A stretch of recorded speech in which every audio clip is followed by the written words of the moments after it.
find in the Negev-desert of Israel. Science Alert. Michael Starr reports, scientists find the origin of an ancient reservoir of water below the Israeli desert, the Negev-desert. It sprawls across Israel and is one of the driest places on earth. But deep below the surface is a different story. It's held in the sandstone deep underground. It's a reservoir of fossil water that lay undisturbed for hundreds of thousands of years. Fossil water. What fossil water is? Water mining redirects.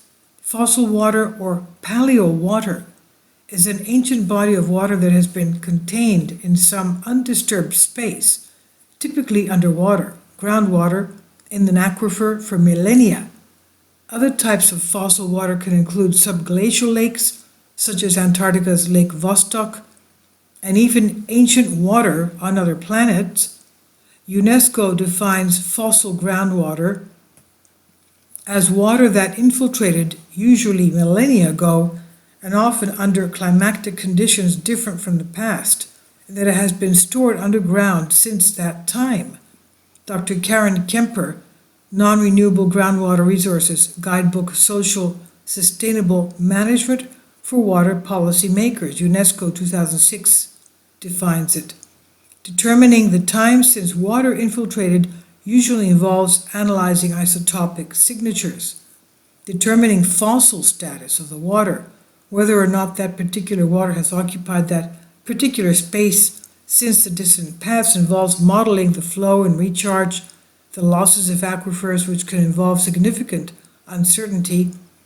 Some aquifers are hundreds of meters deep and underlie vast areas of land, and research techniques in the field develop quickly, and the scientific knowledge base is growing. In the cases of many aquifers, research is lacking or disputed as to the age of the water and the behavior of the water inside the aquifer.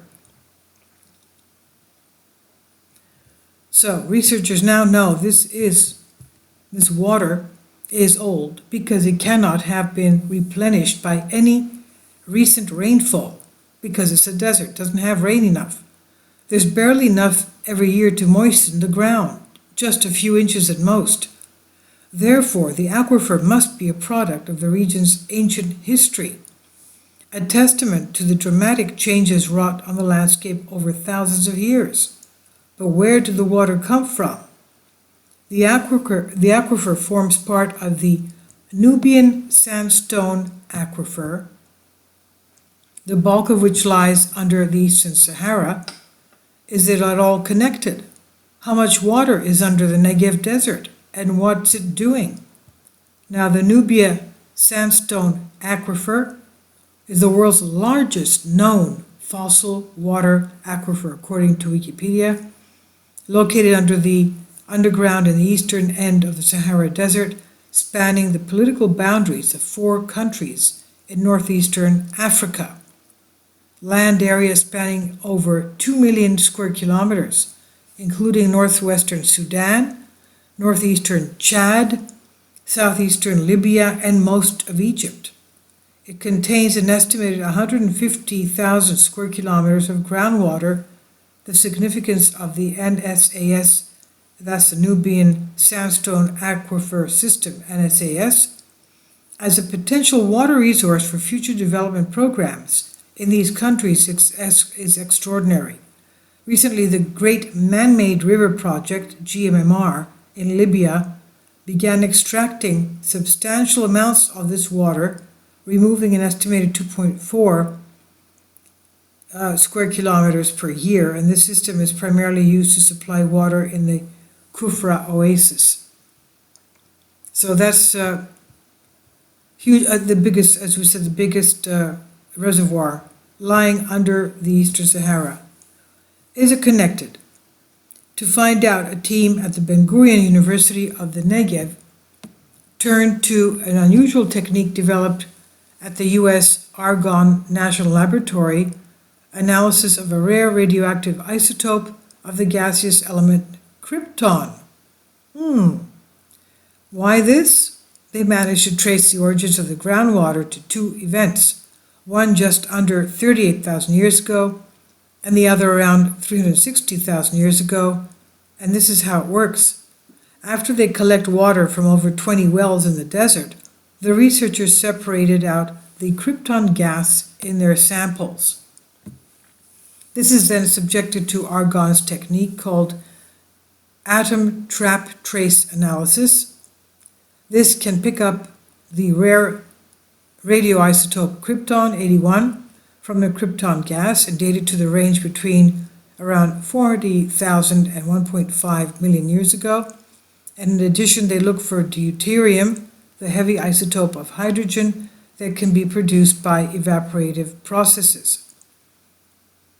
The physicist Jake Zappala of Argonne National Laboratory says we're looking for the delta deuterium, which is a measure of the difference in the ratio of heavy hydrogen to regular hydrogen. That number is going to vary for different bodies of water depending on where the water came from and what the weather conditions were, which is important. So in other words, although deuterium is pretty rare, the amount of it in water samples varies according to where it is produced and how it's produced. So it can be used as a sort of location tag for a water sample. The results showed two major water influxes, both of which seem to coincide with cooler climate periods. The more recent one, from around 38,000 years ago, was delivered from Mediterranean cyclones associated with the last glacial maximum. The earlier one, from around 360,000 years ago, when global temperatures were cooler than they are now, was from tropical plumes carried in from the Atlantic Ocean.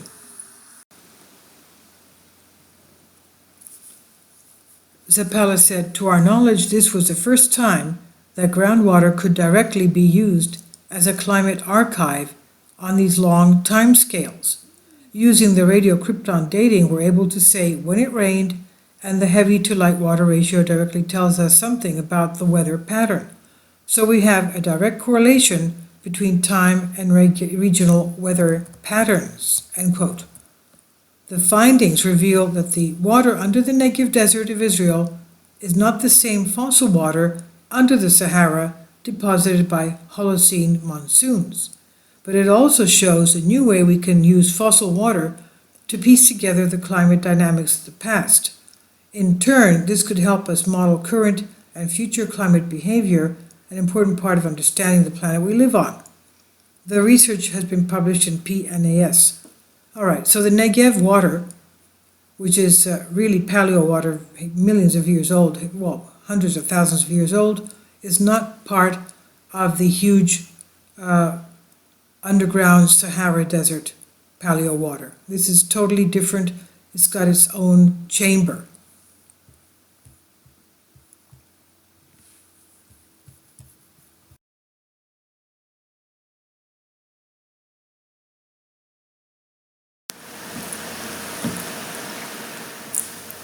If you'd like to join me on my Patreon account, you will hear content not covered by mainstream media. These riveting stories will be based on my research, and I will state my opinions and give my personal insight on diverse and controversial subjects and world events not covered by mainstream media, and not supported by YouTube guidelines. So whatever I have on my Patreon, most of those will not be on my YouTube channel. Please consider becoming a member today. More of the most significant and important videos will be on my Patreon channel.